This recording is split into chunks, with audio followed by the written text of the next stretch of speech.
As humans, we're animals. And as animals, we have associations with certain actions. Now listen closely. If we do something that brings us pain, we're highly likely to stop doing it, especially in childhood. This is called classical conditioning, aka reinforcement. Think of Pavlov's dogs. Pavlov's dogs associated a bell ringing with food. Was the food present yet? No, but they have a past experience of food showing up when a bell is rung. So if you have a past experience of your mother yelling at you for honestly communicating with her, you could develop avoidance in honest communication. Why? Because it's been associated with pain, aka being yelled at. How our parents did or didn't meet our needs as children and even teenagers shapes how we act in our future relationships. Let's understand people when it comes to attachment styles.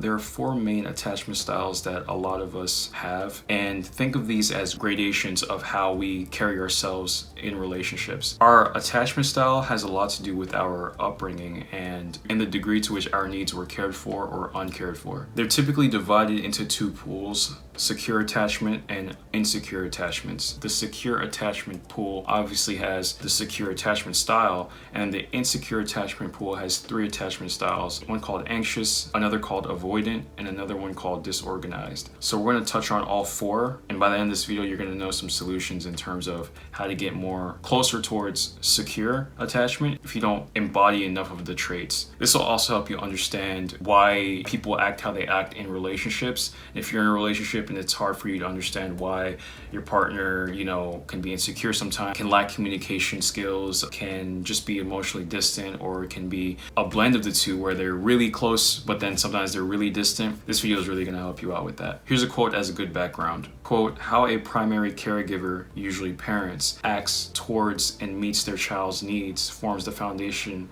for how the child perceives and acts within close relationships." Exactly. When we come into the world, we're literally blank slates. We cling to our environment for survival. Whatever we deem not safe, we quickly make a note of that and make sure not to go towards that because it's a sense of danger. This includes how your parents perceive your needs. If they aren't very attentive to your needs, that's very painful, and it can manifest in you being either more anxious when it comes to people in your life or being more avoidant when it comes to people in your life, or maybe a mix of the two. Quote, "One's bond with their primary caregivers during childhood has an overarching influence on their future social and intimate relationships, and even their relationships at work.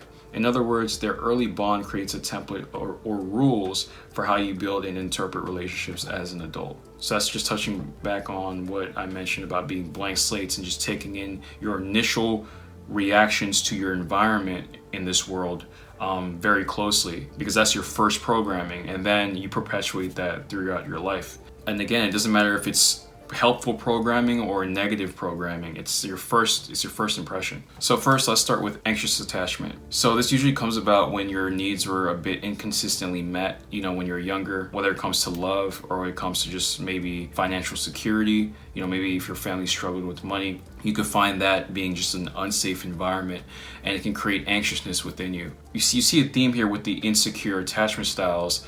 There's inconsistency occurring early on, and even in the teenage years. We don't want to avoid that. That also shapes people pretty strongly, not just childhood. So when you have insecurity as a kid, you feel unsecure. So when you feel unsecure, you don't know when your needs will be met. When you come into a relationship, you're going to approach it by being unsecure. Maybe you might need your partner to validate you all the time. Maybe you might need them to just be there all the time, to always touch you, or maybe you don't want them to go anywhere without you, etc.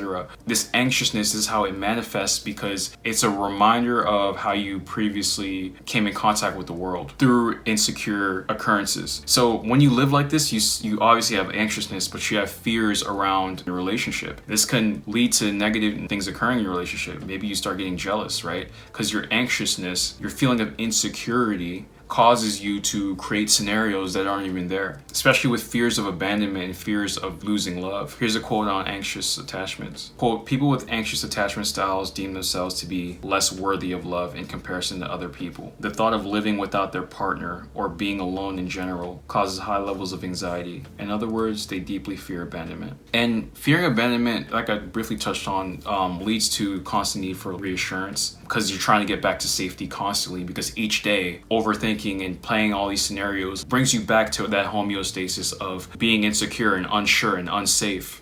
So you need that reinsurance, however you go about it, whatever that love language is for the anxious person, whether it's physical touch or it's words of affirmation or it's quality time or maybe gift giving. They constantly need the love languages to feel the safety. But this isn't very sustainable. If you're in a relationship, like, you're going to be apart and you're going to have to work on being okay with, your partner not validating you, right? Because that's not even healthy, always needing validation.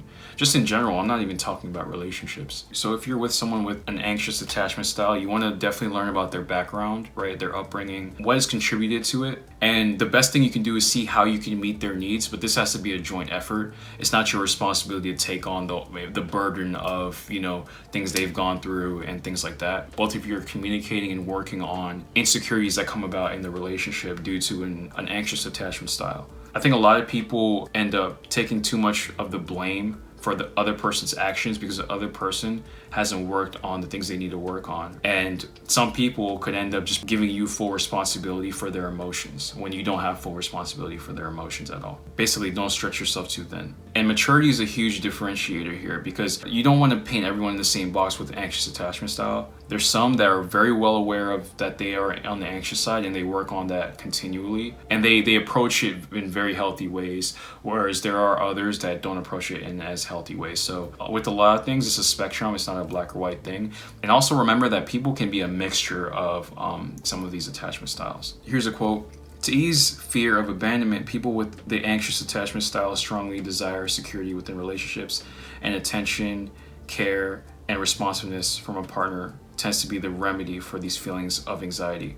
Yeah, quote unquote remedy, it's a temporary remedy. It's not a root cause solution remedy. You can validate someone 1 billion times a month, but they haven't worked on the core issues of insecurity, of mistrust, things like that. Because they haven't done that work, it's just going to be a perpetual need to constantly, make them feel good, validate them, and all of that stuff. It's not sustainable. When I say sustainable, I mean sustainable in a healthy way. Because there are people in relationships, they have a need to validate their partner all the time, and they've been together for a long time, but it's not necessarily healthy. Quote, in a nutshell, people with this attachment style value their relationships highly, but are often hypervigilant towards threats to their security, as well as anxious and worried that their loved one is not as invested in a relationship as they are. And if you're anxious, I'll have solutions at the end of this video. Let's get on to the next attachment style, avoidant. Now, this is something I can kind of relate to. I definitely have had instances and elements of avoidant attachment style. Let's get into what it's all about. With someone with an avoidant, how they interpreted their needs not met was that they need to meet their needs on their own now. There is mistrust in the environment,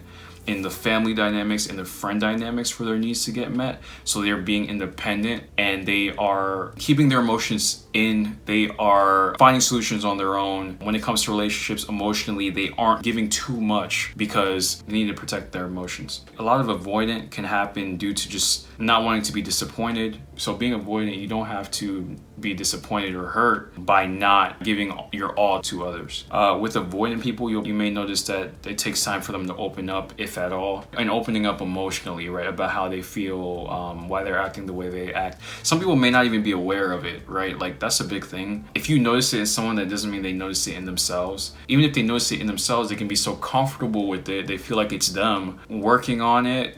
They're not really driven to work on it unless it's causing issues in the relationships, because humans make a change when pain is involved, unfortunately. When someone notices character flaws and it's hurting people around them and it's hurting their life, that's when a change is made.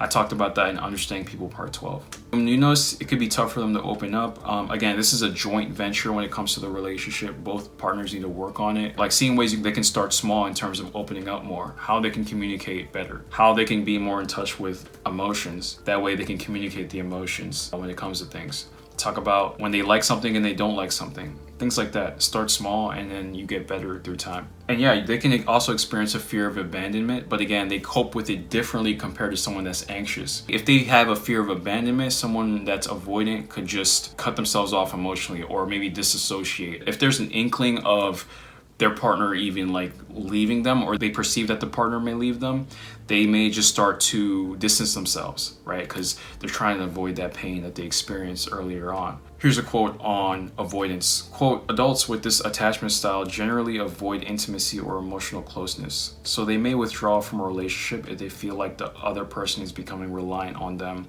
in this manner. And again, this can also be if they perceive that the other person is losing love for them. So I want to add that to this quote as well. Continuing on the quote, they also tend to hide or suppress their feelings when faced with a potentially emotionally dense situation, such as a conflict. Yeah, when it comes to emotions, avoidance, it can be tough for them to even identify certain emotions that they feel, and they're just more comfortable avoiding certain emotions. Next, this is the third one of the insecure attachment styles, disorganized. You can think of this as an internal battle, right? A push and pull, a conflict between two sides. It can be kind of hard to understand and notice in some people because it's actually the least popular one, but another way to describe it is desire and fear, where you want someone but you have fears of being with that person.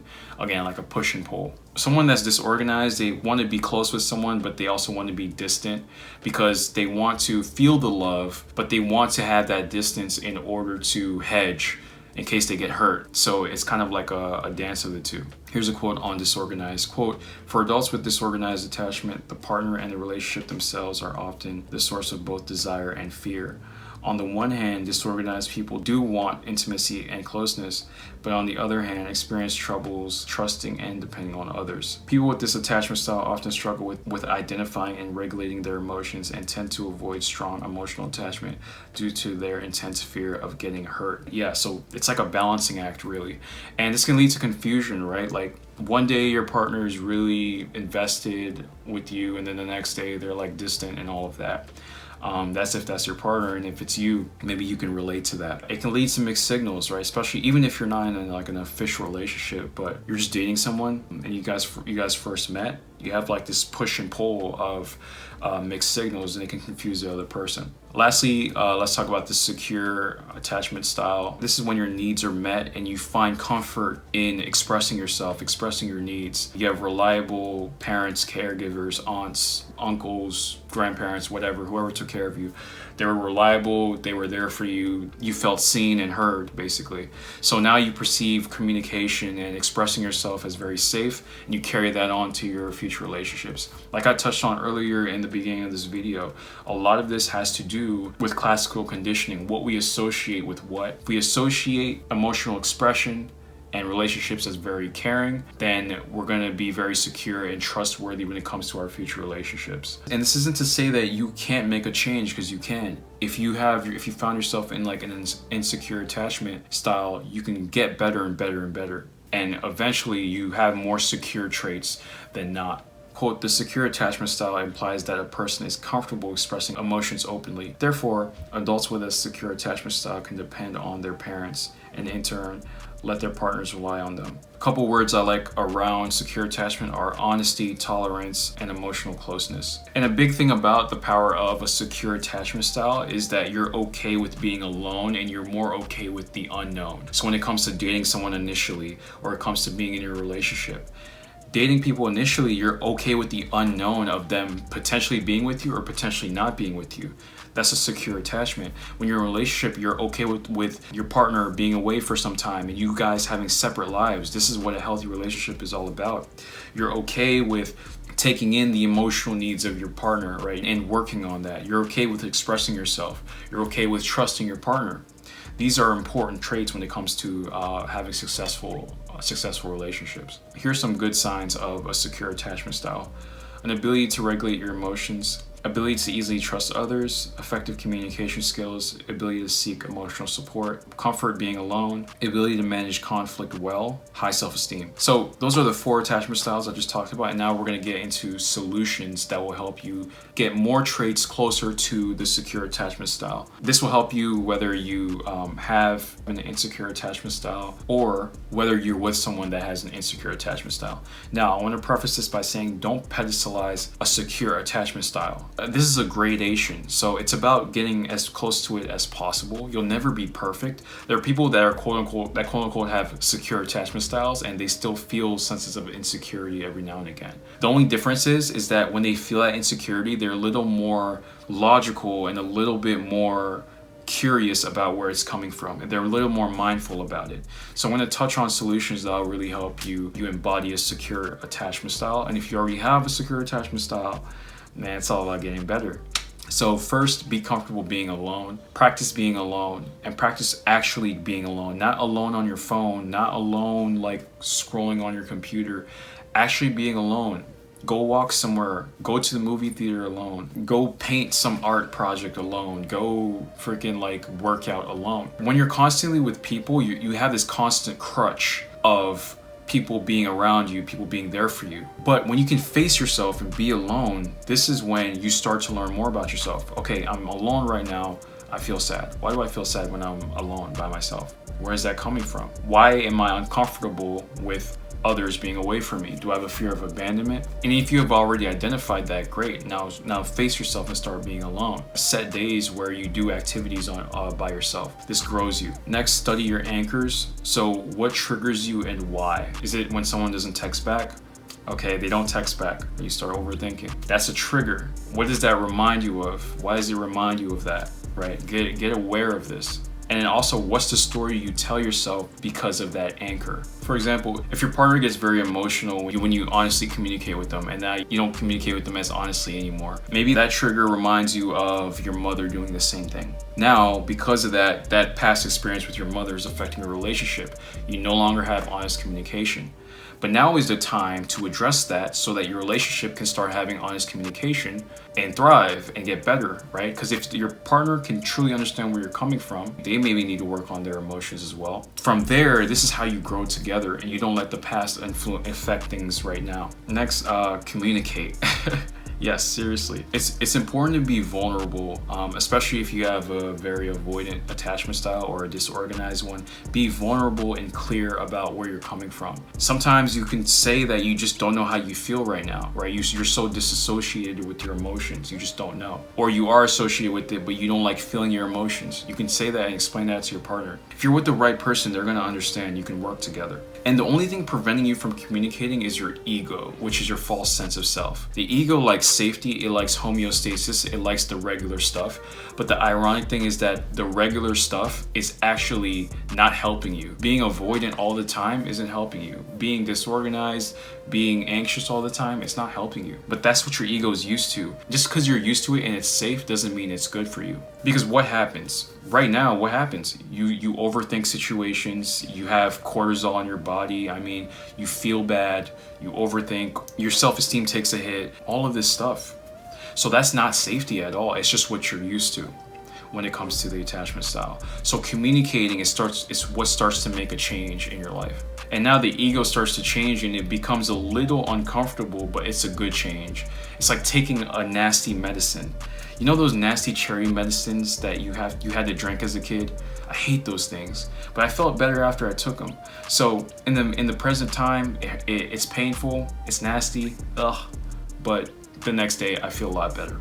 Communication also helps problems not germinate and get bigger than they should be. When you let things fester, you hold them in, and then throughout time you just hold resentment, or you just carry that within yourself, and it becomes this temperament that you just have in life, right? You're just mad at life. You don't want that. You don't want to be grumpy. You don't want to be that grumpy person on a rocking chair. You want to be the happy old person in the rocking chair. So how do we become the happy old person in the rocking chair? We face our emotions and we communicate with others. Next, give people time to show themselves. The truth is, we don't view people objectively. We view people through our lens, through our past experience, through our subconscious, our beliefs. We have this crazy filter we have on people. So you're not seeing the person for how they are, you're projecting a past experience onto them. So give them time to show their true self and try your best to see them for who they are. You'll never objectively see them for how they are, but try your best to do so. And when you do this, you can stop assuming the worst about them based off past experience, especially when you're initially dating someone and that anxiousness comes about or the push and pull comes about, right? Give it time, breathe, be present with the person you're with. Next, disidentify with your past, right? Disidentify with the story you tell yourself. That's our ego. It's the story we tell ourselves over and over and over again. We're so identified that we can't even make a change, right? Like we can't move forward. We can't see the new us. We can't go towards the new us because we're shackled by the previous self. It's safety. We're used to the old self. So we stay with the old self, even if the old self isn't the type of person you really want to be. How do we disidentify with our past? Meditation. I really like Joe Dispenza's work. In his meditations, he talks about something very profound. He mentions that when you meditate, you want to be no one and no thing, as in you don't have an identity. You're literally a ball of energy in the quantum field, breathing in and out and taking in source as you meditate.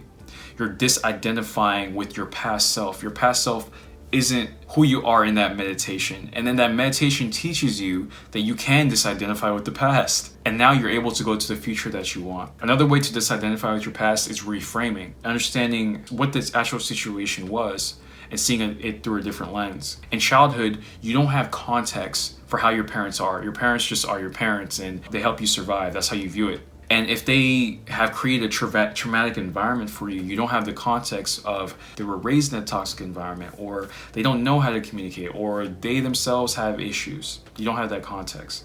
So reframing helps you disidentify with that old story, and then you can move on to the new story you want to write. Next, meditate on your chakras.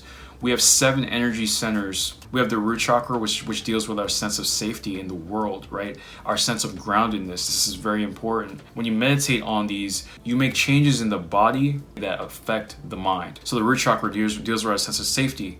Our sacral chakra deals with the way we can process our emotions and our creativity. Our solar plexus chakra deals with our confidence and our sense of power. Our heart chakra deals with our sense of self-love and environmental love. Our throat chakra deals with our communication and our self-expression. Our third chakra deals with our sense of intuition. And our crown chakra deals with our connection to the divine and the universe itself. So as you can see, as you go from the bottom chakras up, the bottom chakras deals with more worldly and survival-based needs, and as you go up, you go into higher realms of being. So these are very important to meditate on. People neglect the body a lot, but the body makes crazy amounts of changes because a lot of our traumas are stored in the body. Next, depedestalize secure attachment, right? If you have the goal of embodying more secure attachment, it's very easy to pedestalize it as in it's this grand thing. And the perfect way to not pedestalize it is to understand that even people with secure attachment styles have conflict. They still have to work through things. The difference though is the way they work through things is a lot healthier than two people that aren't secure. And also just goals in general. Don't pedestalize your goals because you start to see it as even more complex than it has to be, right? You start viewing the steps towards it as being more complex when it doesn't have to be. So don't pedestalize it. Next, and this is probably one of the most important solutions, constant self-awareness. Before I get into this really quick, I just want to say the way I live my life is extreme self-awareness. In fact, I've been doing it for such a good amount of time that it seems so natural. And that's a big thing there. Because when you practice self-awareness so much, it becomes a natural part of you. And when you go unconscious, you don't go unconscious for too long. You catch yourself, you pick yourself up. Constant self-awareness. Questioning yourself, questioning your emotions, questioning your assumptions, watching your thoughts, watching your emotions. This is self-awareness right here. This is embodying a new you. And this takes consistency. All these solutions take consistency. I don't want you to just watch this video and then love it and then not apply what you've learned, right? That's the biggest issue I find in self-improvement, psychology, all this stuff, spiritual growth is it's too much just information gathering. There needs to be implementation to see a change. I wouldn't be able to talk the way I do about my solutions in my videos if I haven't embodied the things I'm talking about. I've embodied it and it gives me the conviction that I'm like, dude, like do this. Because if you don't do anything, you keep doing the same thing, which is nothing, for the next 2 years, it'll literally be what, 2025, and you'll be in the same spot you're already in. Maybe you have more information at that point, but what have you applied? So that's a big thing to think about. And taking in more information can actually be a defense mechanism. This gets deep. Sometimes the actual application of the work can be so painful that we distract ourselves and we self-deceive ourselves into thinking that we need new information so that we can avoid the work. We don't have to do the painful work of improving, the meditations, the communications, the being alone, the disidentifying with our past. We like actually doing that comes with pain. But like my medicine example, once you take that medicine, and in this case through time, you're gonna thank yourself that you did. Very important stuff.